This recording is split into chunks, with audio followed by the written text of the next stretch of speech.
कथा कब तक सुननी है? एक बहुत पुराना एक कीर्तन हमारे यहां गाते हैं, जिधर तुम छुपे हो उधर देखना है, कन्हैया तुम्हें एक नजर देखना है, कन्हैया तुम्हें एक नजर देखना, जिधर तुम छुपे हो जिधर तुम छुपे। अच्छा एक बात, ठाकुर जी छुपे कहाँ है पता है आपको? लुक्का छुपी खेल रहे हैं हमारे साथ, लेकिन आपको सुनकर के बड़ा आनंद आएगा कि ठाकुर जी छुपे कहाँ हैं। भगवान ने पूरी सृष्टि बनाई, समुद्र बनाए, पहाड़ बनाए, धरती बनाई, आकाश बनाए, रसातल बनाया, तीनों भुवन बनाए, सब कुछ बनाने के बाद में जीव बनाए, जंतु बनाए, और जैसे ही मानव को बनाया, मानव को बनाते ही ठाकुर जी मानव से डर गए। ठाकुर जी बोले, ओ ब्रह्मा जी ये तो बड़ा खतरनाक है मानव। बोले हाँ खतरनाक तो। बोले रुको मैं भागता हूं, इससे तो बचना है। क्यों? इसको अगर पता चल गया कि मैं परमात्मा हूं, सब देने की सामर्थ्य मेरे पास है, तो ये मेरा पीछा नहीं छोड़ेगा, बस मांगता रहेगा, सुख दे दो, ये दे दो, वो दे दो, मेरे को इससे दूर रखो, मुझे इससे डर लग रहा है। तो ठाकुर जी पहले समुद्र में चले गए, समुद्र के भीतर जाकर के छुप गए।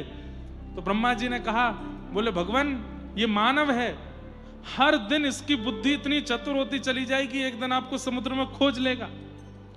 ठाकुर जी पहाड़ों पर चले गए, बोले यहां छुप जाता हूं। बोले ये मानव इतना चतुर है, यहां भी ढूंढ लेगा। ठाकुर जी रसातल में चले गए, ब्रह्मा बोले एक समय आने पर मानव यहां भी आ जाएगा। ठाकुर जी आकाश में चले गए, ब्रह्मांड में, चंद्रमा पर, ठाकुर ब्रह्मा जी बोले यहां भी मानव आ जाएगा, आपको ढूंढ लेगा। सब जगह ठाकुर जी गए, अंत में ठाकुर जी बोले कहां जाऊं? तो ब्रह्मा जी बोले एक काम कीजिए, इस मानव के भीतर ही छुप जाओ। तो ठाकुर जी हम मानवों के अंदर ही छुप गए। बोले अब ये सब जगह ढूंढेगा, अपने भीतर नहीं झांकेगा, अपने भीतर नहीं ढूंढेगा। ठाकुर जी बोले लेकिन मैं इससे छुपना भी नहीं चाहता, मैं चाहता हूं कि मैं इसको मिल जाऊं, लेकिन ये मुझे ढूंढ नहीं पाएगा भीतर। तब ब्रह्मा जी कहते बोले नहीं नाथ, अगर समर्थ गुरु इसके जीवन में आ गए तो इसकी दृष्टि को अंतर्मुखी कर देंगे, और एक दिन ये भजन साधन करते हुए, शास्त्रों का संग करते हुए, सत्संग करते हुए स्वयं में ढूंढने लगेगा, और एक दिन ढूंढता ढूंढता आपको चित्त में ढूंढ लेगा और आपका हो जाएगा। वास्तव में बंधुओं, चाहे तुकाराम हो, नामदेव हो, जनाबाई हो, सूरदास हो, मीराबाई हो, तुलसीदास हो, इन्होंने कहीं बाहर जाकर के नहीं देखा ठाकुर जी को, इनको चित्त में ठाकुर जी दिखने लगे। और चित्त में जब ठाकुर जी दिखते हैं ना, तो जिधर देखूं उदित श्याममयी है।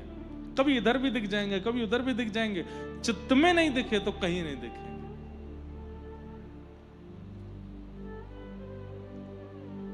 तो जिधर तुम छुपे हो जिधर तुम छुपे हो, गाइए, जिधर तुम छुपे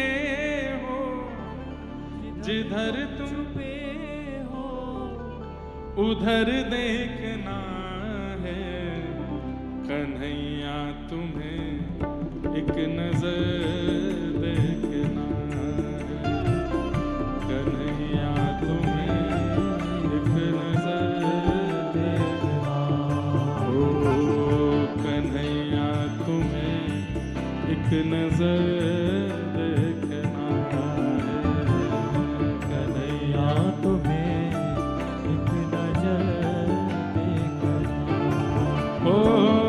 जिधर तुम छुपे हो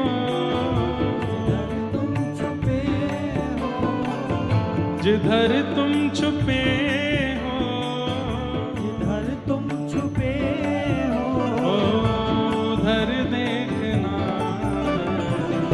कन्हैया तुम्हें एक नजर देखना है, कन्हैया तुम्हें एक नजर देखना,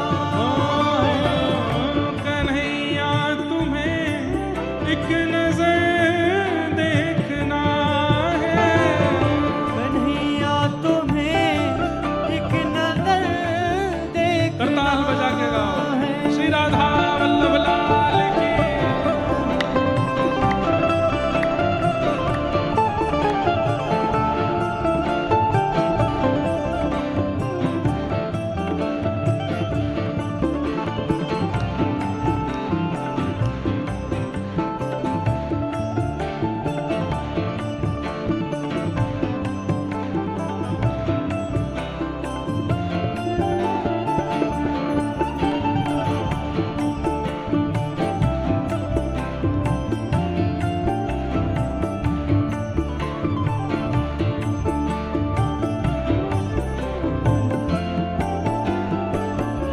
ये हम क्या गा रहे हैं, कथा सुनने का हमको क्या फल चाहिए, वो गा रहे हैं। कितनी सुंदर बात है। विदुर भीलनी के जो घर तुमने देखे, विदुर भीलनी के जो घर तुमने देखे, विदुर भीलनी के जो घर तुमने देखे, विदुर भीलनी के जो घर तुमने देखे, तो तुमको हमारा भी, तो तुमको हमारा भी, हाँ तो तुमको हमारा भी, तो तुमको हमारा भी, हाँ वो घर देखना है। कन्हैया तुम्हें एक नजर देखना है, कन्हैया तुम्हें एक नजर देखना ए, विठोबा तुम्हें एक नजर देखना है, विठोबा तुम्हें एक नजर देखना है। ओ जिधर तुम छुपे हो, जिधर तुम छुपे हो, हाँ जिधर तुम छुपे हो, जिधर तुम छुपे हो, ओ उधर देखना है। कन्हैया तुम्हें एक नजर देखना है, कन्हैया तुम्हें एक नजर देखना ए, कन्हैया तुम्हें एक नजर देखना है। कन्हैया तुम्हें एक नजर और देखना कितना सुंदर भाव है। उबारा था जिस कर से गीध और गज को, उबारा था जिस कर से, गीध और गज को, उबारा था जिस कर से गीध और गज को, उभारा था जिस कर से गीध और गज को, हमें उन हाथों का, हमें उन हाथों का, हमें उन हाथों का, हमें उन हाथों का हुनर देखना है। कन्हैया तुम्हें एक नजर देखना है, कन्हैया तुम्हें एक नजर देखना देखो, है। हमारे व्रज के बिंदु जी महाराज का ये पद है, कितनी अच्छी बात कह रहे हैं। जिन हाथों से आपने गीध और गज को तारा था, मोहे तार के दिखाओ। बोले गीध और गज से भी बुरी स्थिति में हूं, यदि आपके हाथों में इतना ही हुनर है कि जिसका स्पर्श करते हो वो तर जाता है, मुझे तार के दिखाओ। गजराज तारो तने आवने को, जावने को, खावने पकावने को मीराबाई तारी है। नरसी मेहता को तारो वही वार सवारने को, वेदन सुनावने को जयदेव तारो है। हे नाथ, सबको तार दिया आपने, लेकिन मैं आपके किसी काम का नहीं हूं। मोहे तारो वा में आपकी भलाई है। हमें उन हाथों का, हमें उन हाथों का, हमें उन हाथों का, हमें उन हाथों का हुनर देखना है।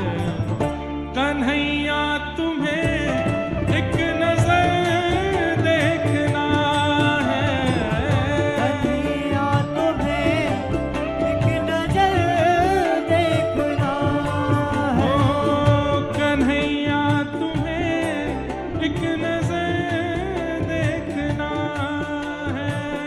कन्हैया तुम्हें एक नजर देखना श्री वृंदावन बिहारी लाल की।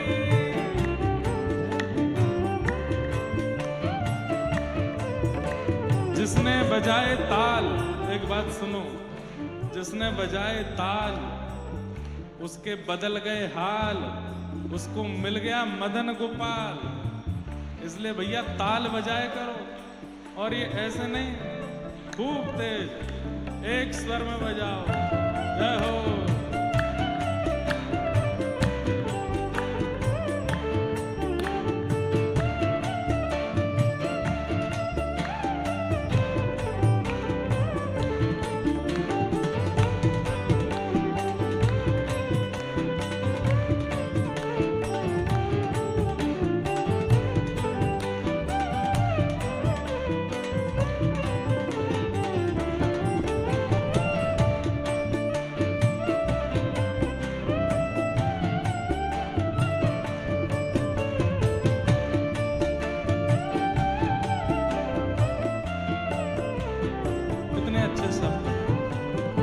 टपकते हैं दृग बिंदु तुमसे ये कह कर, टपकते हैं दृग बिंदु तुमसे ये कह कर, टपकते हैं दृग बिंदु तुमसे ये कह कर, टपकते हैं दृग बिंदु तुमसे ये कह कर, तुम्हें अपने भावों में, तुम्हें अपने भावों में, तुम्हें अपने भावों में, तुम्हें अपने भावों में तर देखना है कन्हैया, तुम्हें एक नजर देखना है।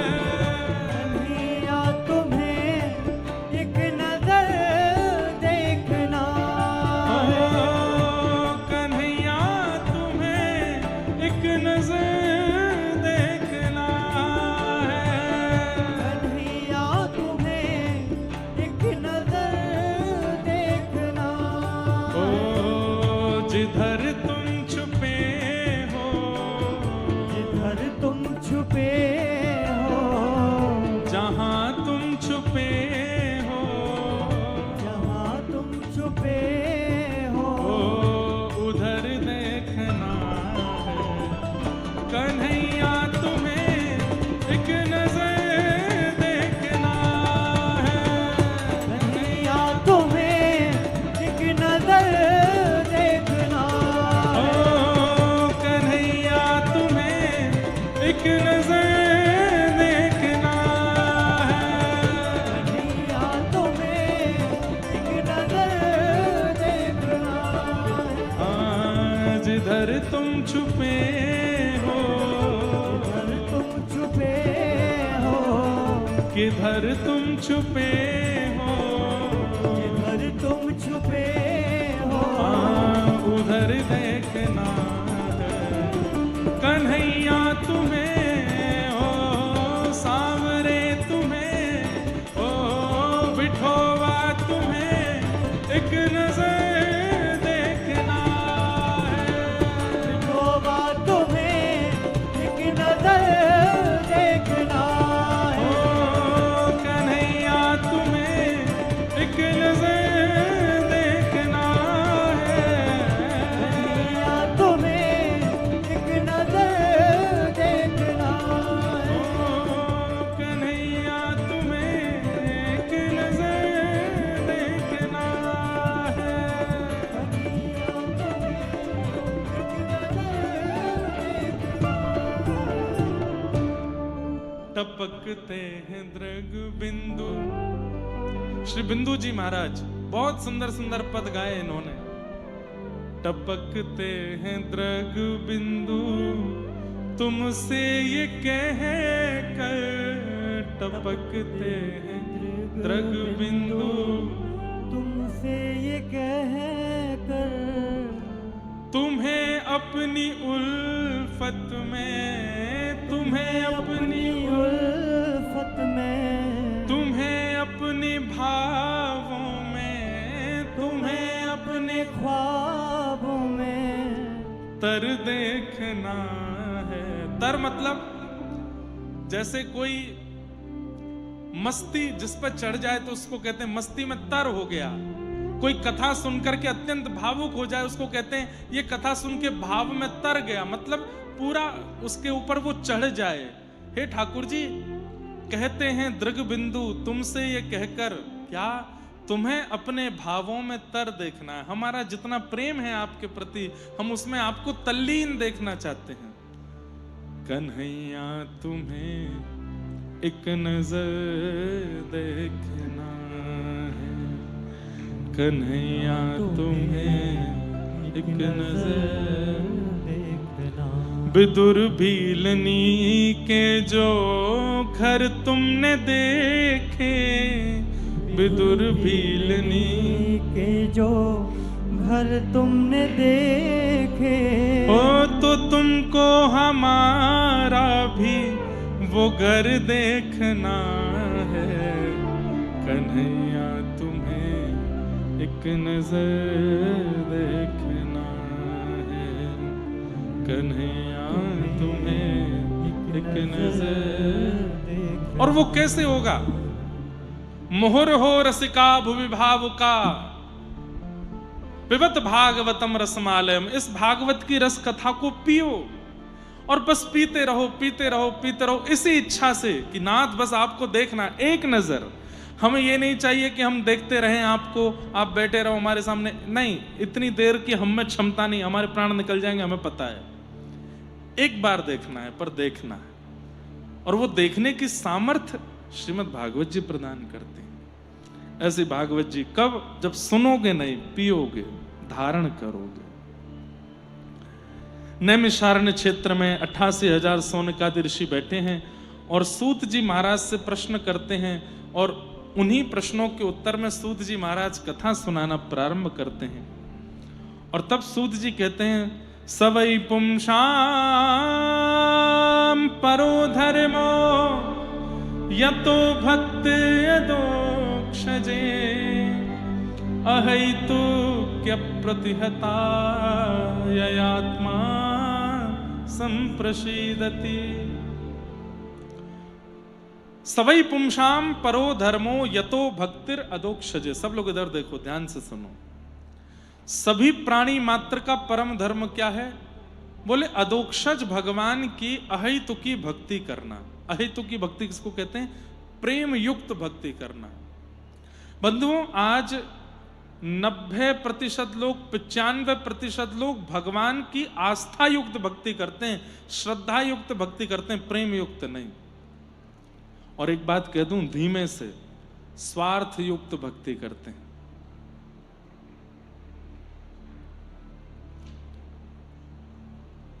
दुख हरता सुख हरता सुख धरता।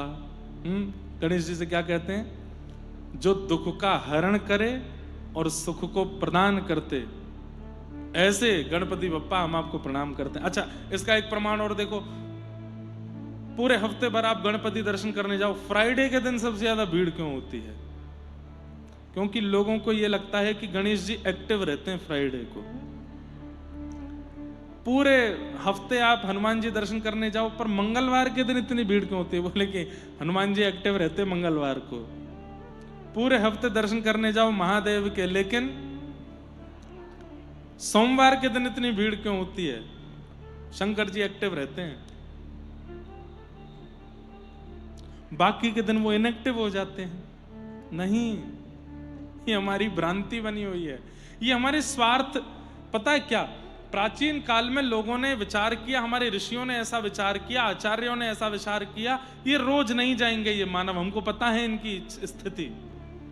ये 7 दिन में से 6 दिन संसार के विषयों को ही देंगे, 1 दिन ही ठाकुर जी को देंगे। तो इसलिए किसी की गणेश जी में इच्छा है तो वो फ्राइडे दे दिया, किसी को अगर जैसे मंगल मूर्ति मारुति नंदन, उनको मंगल मूर्ति कहा जाता, वो मंगल है, मंगल करता है, तो इसलिए मंगलवार उनको दे दिया। सोम के दुख को दूर किया महादेव ने, मतलब सोम यानी कि चंद्रमा, इसीलिए सोमनाथ महादेव है। चंद्रमा को जो श्राप लगा था दक्ष प्रजापति का कि तुम अपने रूप से विहीन हो जाओगे, तो चंद्रमा ने जाकर के महादेव की आराधना की तो महादेव ने कहा कि देखो श्राप पूर्ण रूपेण दूर नहीं होगा, पर हम आशीर्वाद देते हैं। बोले क्या? 15 दिन आपके ससुर जी का श्राप लगेगा, एक एक दिन आप घटते चले जाओगे, अमावस्या के दिन आप अंतर्ध्यान हो जाओगे और अमावस्या के अगले दिन से हमारा आशीर्वाद लगेगा, फिर से तुम अपने रूप में आके पूर्णिमा तक। तो जिन्होंने चंद्रमा के श्राप को सुख में परिवर्तित किया ऐसे सोमनाथ हैं, इसलिए उनको सोमवार दे दिया। ये हम लोगों के लिए निर्माण कर दिया गया कि चलो इस बहाने जिसकी शंकर जी में इच्छा है, श्रद्धा है, वो सोमवार के दिन चला जाएगा, हनुमान जी की जिसमें है वो मंगलवार को चला जाएगा, गणेश जी की जिसकी वो फ्राइडे को चला जाएगा। हर दिन स्वार्थ व्यक्ति का जब सिद्ध नहीं होता है और वो स्वार्थ के लिए जब भगवान के पास जाता है तो पर्टिकुलर डे पर जाता है, लेकिन निस्वार्थी वो तो कभी भी चला जाता है। अब बालक अपनी मां के कभी चरण नहीं दबाता, लेकिन अचानक से जाकर के किसी दिन रात को बैठ जाए, मेरी प्यारी मां कैसी हो, तो मां क्या कहेगी? क्या बात है, जल्दी बोल। नहीं नहीं कुछ नहीं, पैर दबाने आया हूं। अरे मुझे सब पता है, जल्दी बोल क्या बात है। क्यों, मैं आपके पैर नहीं दबा सकता? अरे भाई बहुत दबा लिए तूने पैर, मैं तेरी बस राजी हूं, तू जल्दी बता काम क्या है। मां बोले हाँ, वो पल्ली गली वाली से ब्याह कर लूं मैं। चल भाग यहां से। ऐसा स्वार्थी बालक, मां जानते, मां का प्रेम तो है उस बालक से, लेकिन वो बालक जब स्वार्थ सिद्ध में आता है, स्वार्थ सिद्धि में आता है, तभी मां की सेवा करता है।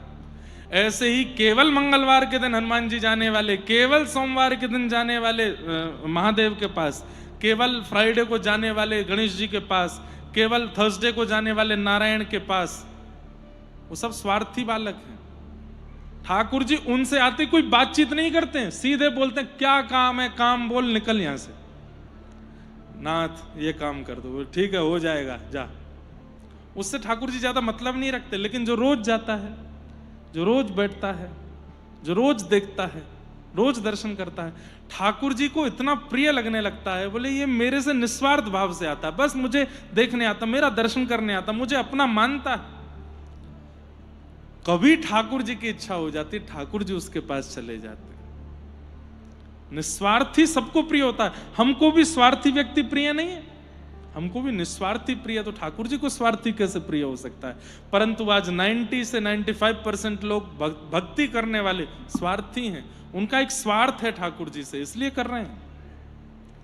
पर यहां पर सूत जी महाराज कहते हैं सबई पुंसाम परो धर्मो, भजन करना चाहे स्वार्थ से चाहे कैसे भी वो धर्म हो सकता है, पर निस्वार्थ भाव से ठाकुर जी का भजन करना ये परम धर्म है। अदोक्षज भगवान की निस्वार्थ भक्ति करना और उसमें भी कोई संबंध युक्त भक्ति करना, ठाकुर जी को कुछ मानना, वो निस्वार्थ भक्ति है, उससे ठाकुर जी प्रसन्न होते हैं। धर्म स्वनिष्ठितः पुंसां विश्वक्सेन कथा सुयः नोत्पादयेदधिरतिं श्रमेव हि केवलम्। अब यहां बहुत अच्छी बात कही गई, व्यक्ति को ठाकुर जी स्वीकार कर रहे हैं, इसका प्रमाण क्या है? भक्त की भक्ति से ठाकुर जी प्रसन्न हो रहे हैं, इस बात का प्रमाण क्या है? आषाढ़ी आती है और महाराज पूरे महाराष्ट्र से वारी जाती हैं पंढरपुर, आलंदी से लोग जाते हैं, देवगढ़ से लोग जाते हैं, और अपना वहां एक बार मेरी कथा हुई खामगांव के पास में एक जगह है शेगांव, वहां श्री गजानन महाराज का सुंदर स्थान, वहां से कितनी लंबी वारी, लोग कितना पैदल चल चल के पंढरपुर जाते हैं। लेकिन यहां पर एक बहुत बड़ी बात कही गई, आप इतना परिश्रम ठाकुर जी की प्राप्ति में करते हो, आप हिमालय की यात्रा करके दर्शन करते हो, गंगा स्नान करते हो, तीर्थों का जल स्नान करते हो, ब्राह्मण भोज कराते हो, गौ सेवा करते हो, आदि आदि, ये सब कुछ जो भी कुछ आप करते हो, इन सब भावों से ठाकुर जी प्रसन्न हैं, इसका प्रमाण क्या है? बहुत अच्छी बात है। तब कहते हैं विश्वक्सेन कथासु यः, कहीं पर कोई आचार्य बैठकर के भगवत चर्चा कर रहे हैं और आप वहां जाकर के बड़ी उत्सुकता से बैठ जाते हैं, कब समय निकल गया, कब स्थिति हो गई, कहां पानी की प्यास, कहां बैठने की स्थिति, बस आप उस कथा में रम गए, उस सत्संग में डूब गए। समझो ठाकुर जी आपसे प्रेम करते हैं, आपकी भक्ति को स्वीकार कर रहे हैं। मतलब सत्संग ये प्रमाण है, सत्संग में जो आपका मन लगता है वो इस बात का प्रमाण है कि ठाकुर जी आपसे प्रेम करते हैं कि नहीं। कई लोग होते हैं कथा में बैठे बैठे भी उनका फोन बंद नहीं होता, मेरी दृष्टि भी उनको दिखती नहीं है। फिर एक बार, ये मेरा नियम है, एक बार मुझे जो फोन चलाता दिख जाता है, मैं प्रयास करता हूं कि 7 दिन में उसको ना देखूं। यहां पर भी ये कर्ण पिशाचनी आपका साथ नहीं छोड़ रही है। कर्ण पिशाचनी कानों में सारी बातें बोल देती है आकर के, वहां ये चल रहा है, वहां ये चल रहा है, वहां ऐसा हो रहा है। कथा में तो इसको कम से कम स्विच ऑफ ही रखना चाहिए। लेकिन कथा में बैठ करके जो इतना तक भूल जाता हो, अब जैसे भाई गर्मी का समय है, आप आधा घंटा बोल के देखिए नॉन स्टॉप, आपका गला सूख जाएगा, प्यास लगने लगेगी, इच्छा होगी कि कुछ पिला दो। और 1 घंटा कुछ बोलने के बाद तो आपका मन होगा कि भाई अब मुझे कुछ बुलवाओ मत। पर 3, साढ़े 3, 4 घंटा कथा चलती है, ना पानी की इच्छा होती है, एक आसन पे बैठे रहते हैं, ना पैर सीधा करना, ना टेढ़े मेढ़े होने की कोई इच्छा नहीं, एक आसन पे बैठे इसी में बैठे रहेंगे। ऐसी स्थिति में जो कथा सुनने में रुचि रखते हैं, जिनका मन एकाग्र, चित्त वृत्ति एकाग्र, नेत्र एकाग्र, कान एकाग्र, सब कुछ एकाग्र होकर के भगवत भजन, भगवत कथा श्रवण करते हैं, और केवल दिखावे के लिए नहीं कि अगल बगल वाले देखें, देखो कितनी सावधानी से कथा सुन रहा, नहीं, भाव से नेत्र भी सजल हो जाते हैं, प्रेम पुलकित हो जाता है, रोंगटे खड़े होते हैं। ये सब प्रेम पुलकित स्थिति अगर कथा सुनते सुनते हो रही है तो इसका मतलब है कि आपके द्वारा किए गए भक्ति अनुष्ठान, परिक्रमा, वारी आदि, ये सब ठाकुर जी इन सब से बड़े प्रसन्न हैं। इसलिए सत्संग में आपकी रुचि बन रही है, सत्संग में आपका मन लग रहा है। छत्रपति शिवाजी महाराज, उनके प्रसंग में आता है कि दुनिया में, पूरे भारत में कहीं भी वे जाते थे, पहले पूछते थे संत श्री तुकाराम जी महाराज कहाँ हैं उन दिनों। अगर उन्हें पता चलता था कि मैं जहां जा रहा हूं वहां आसपास संत श्री तुकाराम जी महाराज प्रवचन करने वाले हैं, तो वे अपने राजकीय स्वरूप का त्याग करके, अपने सेना का त्याग करके, अपने अस्त्र शस्त्र बलों का त्याग करके जाते थे, सत्संग सुनते थे। और कहते हैं इतने छत्रपति शिवाजी महाराज, जिनका रूप देख करके बड़े बड़े मुगल बादशाह थरथर कांपते थे, उनका रूप कितना पराक्रम से भरा होगा, लेकिन जब वो तुकाराम जी महाराज के सत्संग में जाते थे तो वहां नेत्रों से अविरल अश्रुधार गिरते रहते थे, प्रेम पुलकित तन रहता था।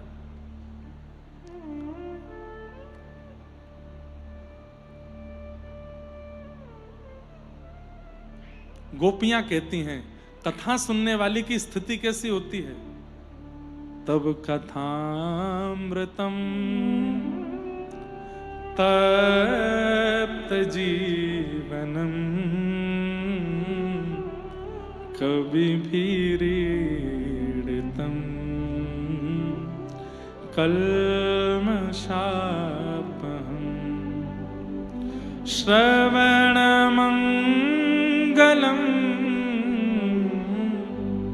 श्रीमदाततम्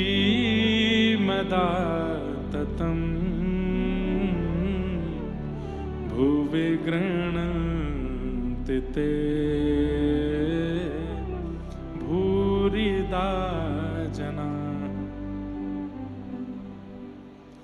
कथा सुनते समय स्थिति कैसी होती है, तो गोपियां कह रही हैं तब कथामृतम। पहली बात तो कथा शब्द जैसी ना लगती हो, ऐसा लगता हो कि अमृत पिलाया जा रहा है।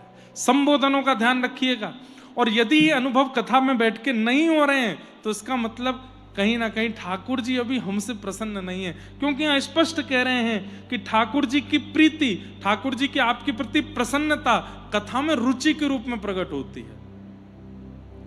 सबसे पहली बात, शब्द ना लगते हों, अक्षर ना लगते हों, वक्ता के मुख से निकली हुई बातें अमृत के समान लगती हों।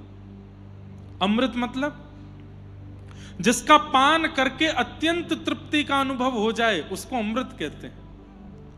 कथा ज्यों ज्यों कर्ण रंध्र से प्रवेश करे मानो ऐसा लगता है कि बस आहा अब सब विषाद जा रहे हैं, सब नष्ट हो रहा है, सब संसार के विषय भोग भाव सब खत्म हो रहे हैं, परम शांति की स्थिति बन रही है। पहली बात, तब कथामृतम, कथा अमृत के समान लगे। तप्त जीवनम, जीवन के जितने भी ताप हैं, चाहे वो शारीरिक ताप है, चाहे वो बौद्धिक ताप है, चाहे वो मानसिक ताप है, चाहे वो पारिवारिक ताप है, चाहे वो संबंधों का ताप है, वो सारे ताप धुल जाते हों, भूल जाते हों आप उनके बारे में कथा में बैठ करके। अब यहां इतने सारे लोग बैठे हैं, कोई हो सकता है अपनी पत्नी से लड़के आया हो, कोई हो सकता है अपने पति से लड़के आया, कोई बच्चे माता पिता से लड़के आए हों, झूठ बोल के आए हों, कई अपने संसार के बहुत सारे विषादों से, पर यहां आते ही परम प्रसन्न है, सब भूल भाल गए, क्या चल रहा है क्या हो रहा है कुछ याद नहीं। कल्मषापहम, कल्मषों का जो नाश कर देती हो, कथा सुनकर के कल्मष दूर हो जाते हो। श्रवण मंगलम, मानो ऐसी इच्छा प्रकट हो जाती हो, हे विधाता ये दो ही कान क्यों दिए हैं, इस परम मधुर कथा को सुनने के लिए तो असंख्य कान होने चाहिए थे। रोम रोम हूं मैं तो श्रवणमयी रे। ब्रज की गोपियां कहती थीं, जब कोई यमुना पुलिन पर खड़े होकर के और ग्वाला कृष्ण को पुकारते थे, अरे कन्हैया, अरे कृष्ण, चल जल्दी चल, गैयान को लेकर के वापस नंद भवन को चल दे, अरे नंदरानी यशोदा मैया तेरी बाट देख रही है लाला।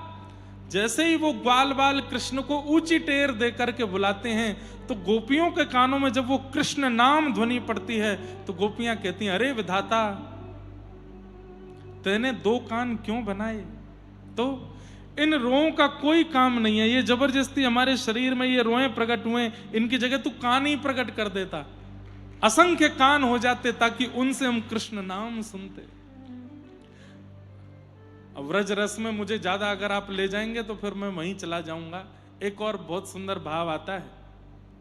एक दिन सब गोपियां किशोरी जी को लेकर के बैठी थी, बीच में एक शिला के ऊपर किशोरी जी बैठी हैं और चारों तरफ सब गोपियां बैठ करके श्री कृष्ण की रूप माधुरी का वर्णन कर रही हैं। कैसे हैं श्याम सुंदर, आहा। कोई गोपी कह रही है ऐसी काचनी पहन करके घूमते हैं, अरे कोई गोपी कह रही है ऐसी कमर पर क्षुद्र घंटिका पहन के डोलते हैं, कोई गोपी कह रही है आपने भुजा देखी उनकी, वो आजानुलंबित भुजा। जब ठाकुर जी खड़े होते हैं तो उनके हाथों की जो सबसे बड़ी उंगली है वो घुटने तक आती है, इतनी लंबी लंबी भुजाएं हैं ठाकुर जी की। और वो भी पतली दुबली भुजा नहीं है, खूब अच्छी, मानो जैसे कोई सुंदर गद मदरासे हाथ हैं ठाकुर जी के, स्पर्श करने की इच्छा होती है। कोई कहती है अरे मैं तो ग्रीवा पे अटक गई हूं, ऐसे सुंदर गलो है। जब जब श्री कृष्ण अपने टेढ़े मुखमंडल को इधर उधर घुमा में उनके गर्दन पे जो सरवटें आती हैं, मेरा तो मन करे मैं वही में डूब जाऊं, इतने सुंदर लगे। कोई गोपी बोली अरे मैं तो 6 महीना ते चरणन में ही अटकी हूं, जब जब मेरे सामने आमे चरणन ते मेरी नजर ही ना हट पावे।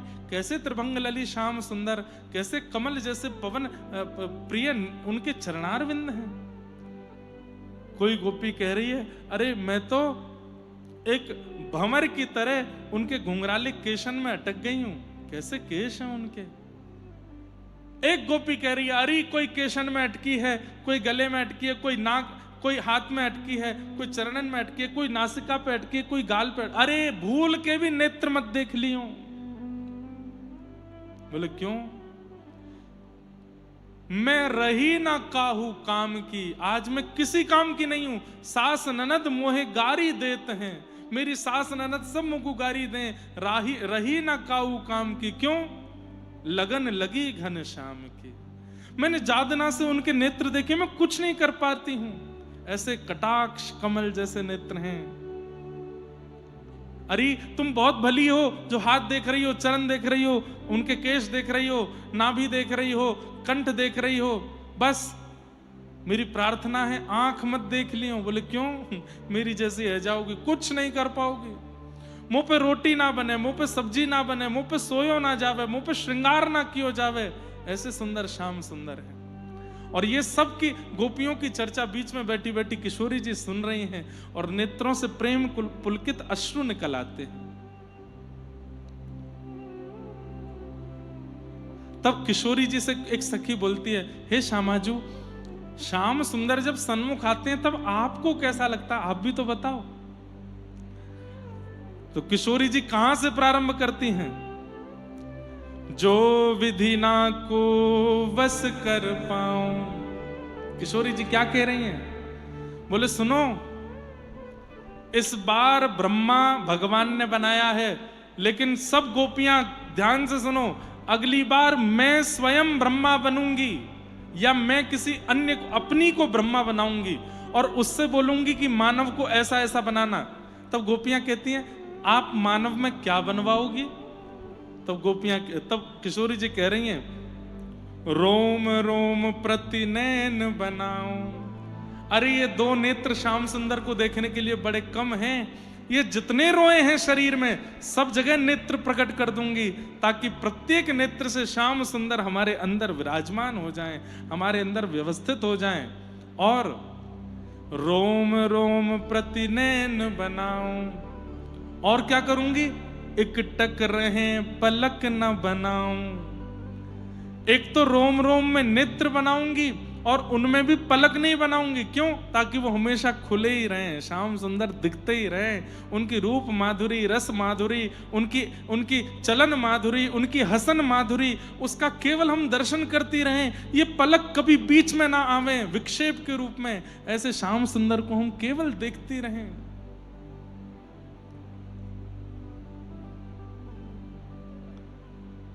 तब पूर्ण होंगे मनोरथ, सफल हमारे काज। तब किशोरी जी बोल रही हैं, तब चैन मिलेगा। अभी 2 नेत्रों से चैन नहीं मिलता है, 2 नेत्रों से श्याम सुंदर को देखकर के मन भरता नहीं है। रोम रोम से देखना है, रोम रोम से अनुभव करना है।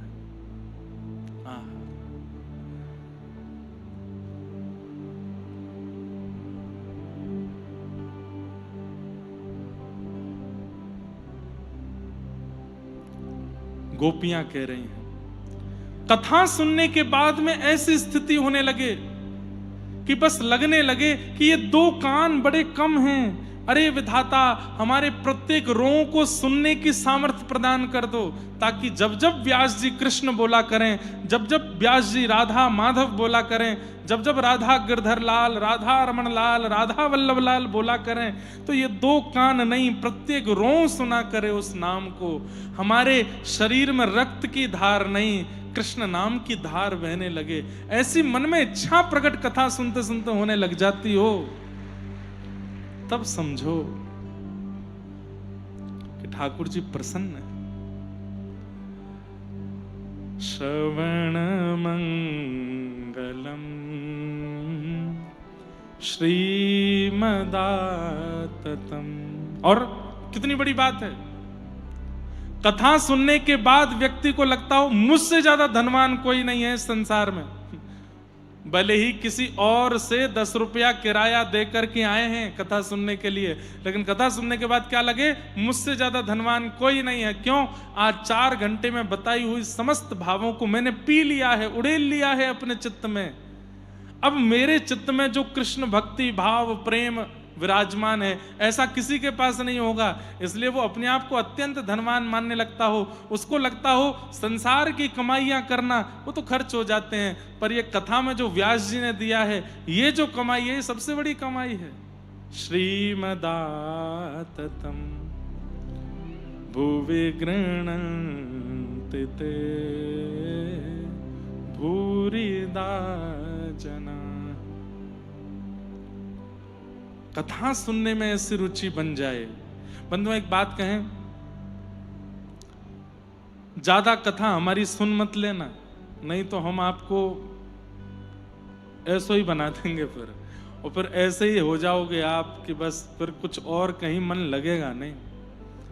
इसलिए थोड़े बच के रहिएगा, थोड़े किनारे किनारे ही रहो, क्योंकि ज्यादा रस पक्ष में अगर हम ले गए तो हम भी वैसे हो जाएंगे, आप भी वैसे ही हो जाओगे, बस रोते ही रहेंगे सुबह शाम ठाकुर जी की स्मृति में, ठाकुर जी के भावों में।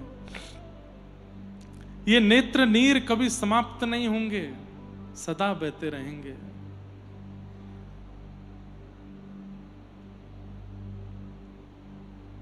स्थिति कैसी हो जाएगी?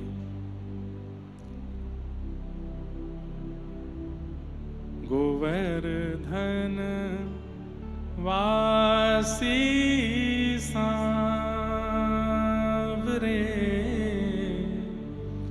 गोवर्धन वासी सांवरे, लाल तुम बिन रहो न जाए, लाल तुम बिन रहो न जाए रे, गोवर्धन वासी सांवरे, गोवर्धन वासी सांवरे। दर्शन को नैना तपे, वचन सुनन को कान, मिलवे को हियरा तपे, ही के जीवन प्राण, गोवर्धन वासी सांवरे, गोवर्धन वासी सांवरे।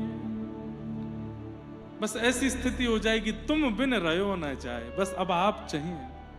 जैसे प्यासे को जल चाहिए, जैसे लोभी को धन चाहिए, जैसे निर्धन को धन चाहिए, जैसे कामी को काम चाहिए। हे नाथ, ये सब उसके बिना नहीं रह पाते, ऐसे मैं भी आपके बिना नहीं रह सकता, आप चाहिए मुझे।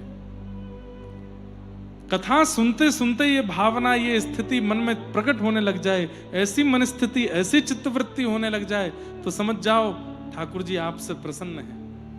लेकिन बस समय पूर्ति के लिए कथा सुन रहे हैं कि इतने बजे से इतने बजे तक सुननी है, ये बातें सुननी है, फिर उसके बाद उठ के जाना है। ठाकुर जी पसंद आपसे इतने प्रसन्न नहीं है, क्योंकि आप केवल वहीं अटक गए हो, उससे आगे बढ़ नहीं पा रहे हो। अरे प्रसंग आता है, मैं बंधुओं नेत्र बंद करके कथा कहूं तो समझ जाइएगा कि शायद किसी अन्य भाव में हूं, इसलिए कहने दीजिएगा, बस आप सुनते रहना। हमारे व्रजमंडल के श्री कृष्णदास,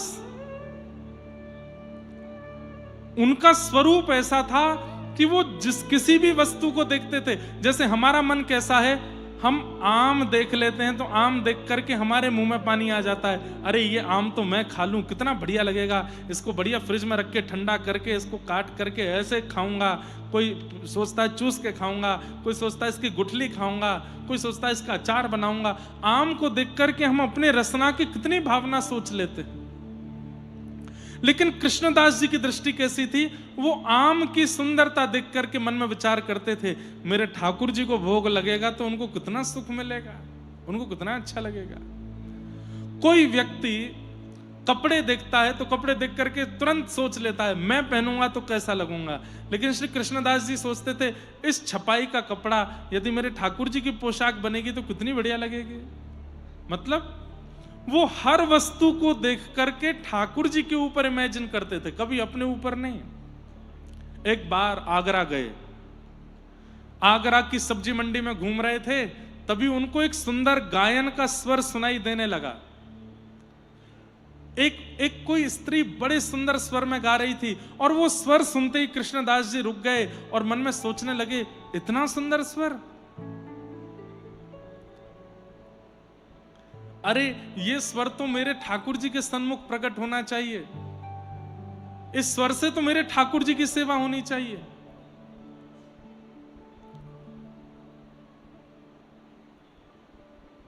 हाँ हाँ। सो ही सुहागन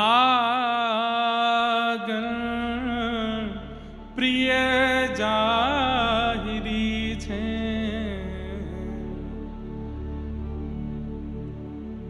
मेरे ठाकुर जी को प्रिय लगेगा ये। और ये सोच करके श्री कृष्णदास जी उस स्वर का पीछा करने लगे, कहां से ये कोकिल स्वर आ रहा है, इतना मीठा कौन गा रहा है। और ढूंढते ढूंढते ढूंढते जैसे ही एक गली में पहुंचे, गली से अंदर गए, वहां पर देखा एक बहुत सुंदर सा भवन था। और जैसे भीतर गए तो क्या देखते हैं, चारों तरफ मन चले लोग बैठे हैं, कोई पी रहा है, कोई धन लुटा रहा है, कोई वाह वाह कर रहा है, और बीच में एक नगर वैश्या बैठ करके गा रही है। उन सबको रिझाने के लिए गा रही थी, पर उससे कृष्ण भक्त श्री कृष्णदास जी रीझ गए।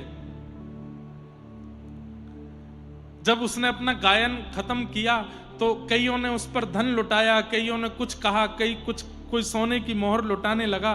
कृष्णदास जी ने तुरंत उसके रूप को देख करके कहा कि इसका गायन तो मेरे श्रीनाथ जी के आगे होना चाहिए। गए उस वैश्या के पास और वैश्या से जाकर के बोले हमारे सेठ को रिझाओगी अपने गायन से।